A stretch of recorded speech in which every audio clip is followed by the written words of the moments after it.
Nous voyons le soleil au centre de la carte, de couleur rouge et jaune.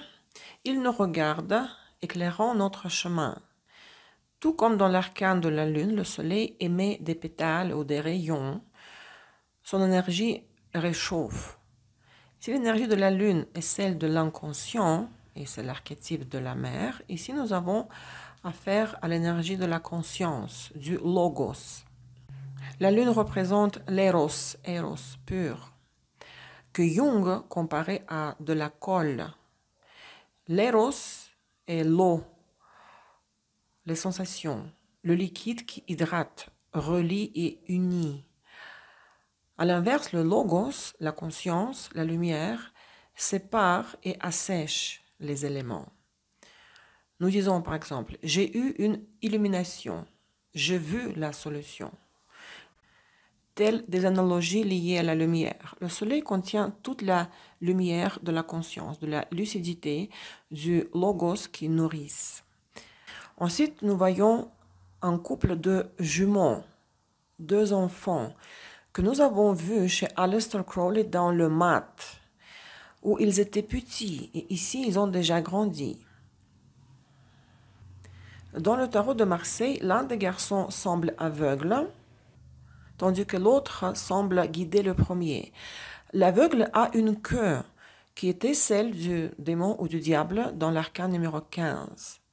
Le garçon à droite représente notre soi qui guide l'ego. Ici, dans l'arcane le soleil, la queue prend une forme humaine. Le deuxième garçon soutient le premier et l'aide à avancer vers la droite, vers l'avenir. On peut faire un nombre infini d'analogies. Par exemple, il s'agit des démons de l'inconscient qui, une fois intégrés, prennent une forme humaine. C'est aussi la réunification de toutes ces parties de l'inconscient, je veux dire. L'interprétation principale de ces deux jumeaux, c'est celle de l'ego et du soi.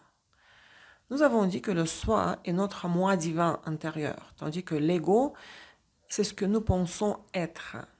Cet axe doit idéalement être équilibré. Le moi intérieur est souvent inconscient et a besoin de se réaliser à travers notre ego.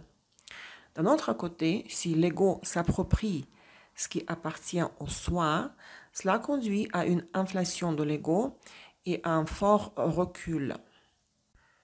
C'est une histoire profonde et subtile où l'ego et le soi doivent être en harmonie et compréhension mutuelle. Il y a un déséquilibre lorsque la personne se considère comme insignifiante face à un Dieu tout-puissant ou à l'univers. Un autre angle de vision, prenons le monde scientifique moderne qui affirme que la science est toute puissante et que l'homme n'est qu'un ensemble d'atomes et de processus chimiques. Dans ce cas, l'ego est dévalorisé. Toutes les théories scientifiques ou religieuses sont des projections du soi. Il y a un autre déséquilibre. Rien et personne n'est une autorité pour moi. Il n'y a que moi. Je peux refaire le monde à ma façon si je le veux. C'est une autre forme d'inflation, un égoïsme malsain. En réalité, tout doit être en équilibre. Nous devons avoir un ego sain et un soi sain. L'enfant incarne l'archétype de l'enfant joueur, bien évidemment, tenant un drapeau rouge dans la main, symbole du rubedo. C'est la dernière étape alchimique correspondant à la création de la pierre philosophale, symbolisant le sang, la vitalité, la vie qui se répand en flux. C'est le sang sacré qui donne la vie. En astrologie, c'est le soleil qui est responsable du plaisir. Vénus, représentée par l'arcane l'impératrice, représente la satisfaction. Ressentez la différence entre le plaisir et la satisfaction. Le plaisir et la joie de vivre, ici, chez le soleil, ne relèvent pas de l'esthétique. L'esthétique passe au second plan. Il s'agit de trouver la joie dans tout, même dans les choses simples, peu importe lesquelles. Le plaisir et la beauté de la vie ne résident pas dans la perception esthétique. Je veux dire selon l'arcane le soleil, mais dans l'intensité, dans la force des expériences, dans l'intensité des expériences. Pour simplifier, le soleil représente la quantité d'expérience par unité de temps. Nous pouvons nous réjouir de tout et tirer des ressources de tout. La créativité associée à cette carte n'est pas une créativité esthétique ou artistique. Par exemple, vous commencez à cuisiner. Vous montez un vidéoblog sur les réseaux sociaux, sur la cuisine, sur les recettes.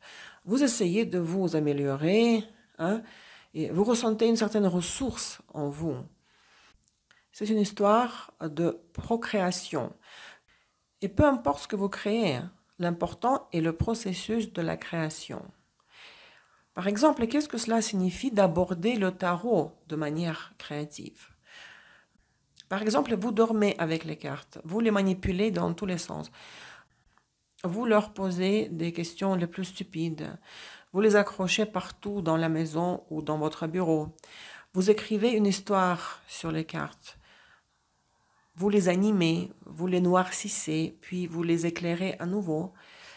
Ainsi, vous ressentirez les cartes. Expérimentez, hein, selon le soleil. Derrière les deux jumeaux se trouve la montagne sacrée des sages, symbolisant l'ascension vers l'Olympe.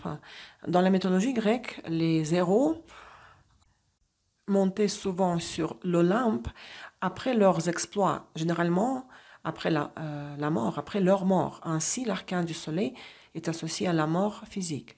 J'ai mentionné cela dans mon cours Astrologie prédictive en parlant de la maison 5. Aleister Crowley l'évoque de manière directe. Cette mort n'est ni violente ni accidentelle. Elle est représentée comme un départ, une libération, une transition vers un autre niveau. Pour mieux comprendre, d'autres cartes nous seront nécessaires si cela ne fait pas référence à une mort réelle dans les tirages, je veux dire. Nous parlerons alors d'un passage à un nouveau niveau et toujours vertical. Le passage vertical, hein, l'ascension verticale. La montagne verte représente l'équilibre entre la terre et le ciel, entre l'esprit et la matière. La colline verte couronnée symbolise l'accomplissement de l'individualité, la complétion du processus de construction de la personnalité, de l'individualité. Ce n'est pas simplement un résultat, mais une réalisation complète. Ce n'est pas un simple résultat, mais une réalisation complète, totale. Il ne s'agit pas seulement de savoir si nous allons gagner de l'argent, dans la question sur l'argent, mais il s'agit de savoir si nous pourrions atteindre un niveau que nous avons longtemps voulu.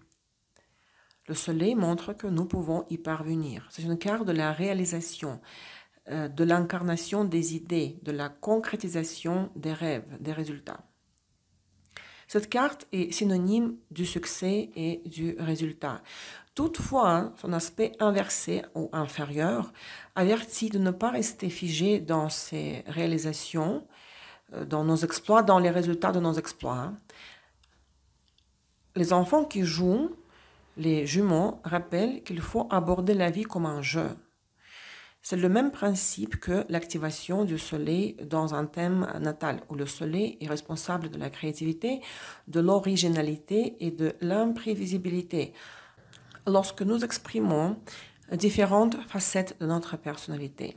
Les correspondances du soleil, la lettre Resh, R-E-S-H, sa signification est la tête, le maître, la planète, le soleil, les couleurs orange, jaune doré, les couleurs particulièrement vives, orange vif, saturé, hein, jaune saturé.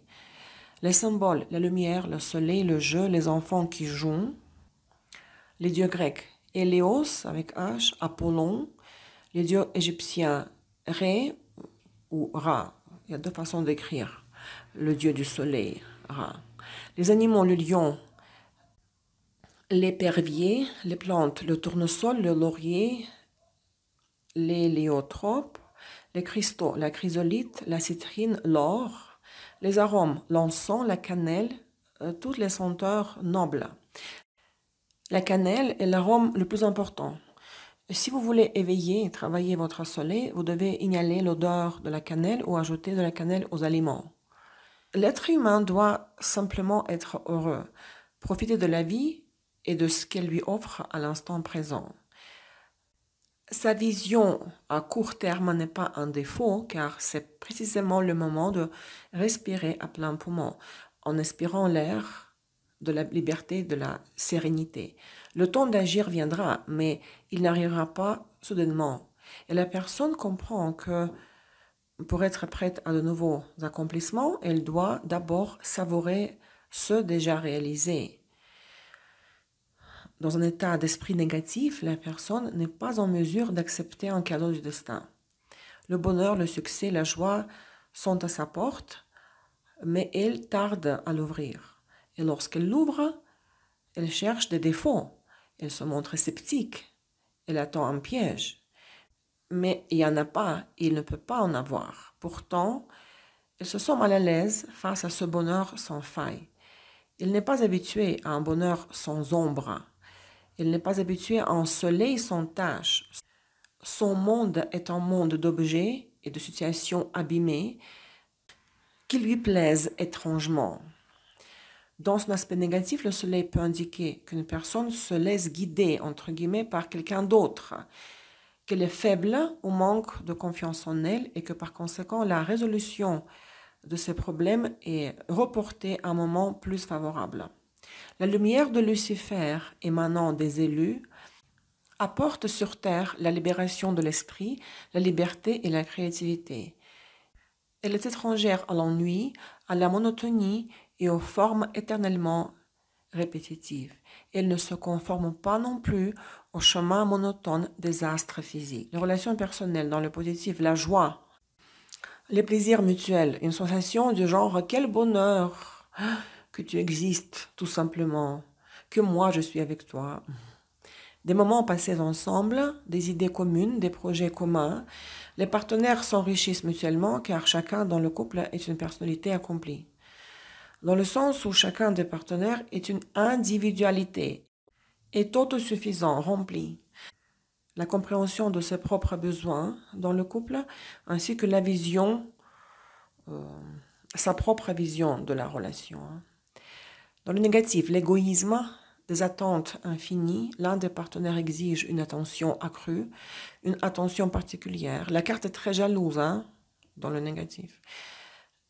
L'un tente d'imposer son point de vue à l'autre. La personne aime surtout elle-même, avant tout elle-même dans la relation. La relation est comme un jeu.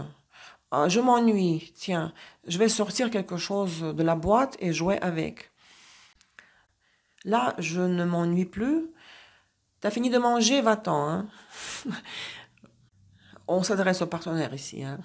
L'ennui, souvent entrecoupé de conflits. La santé et les maladies, une santé solide, le rétablissement si on est malade, des maladies des yeux, du cœur, l'infertilité et l'impuissance sexuelle ou psychologique.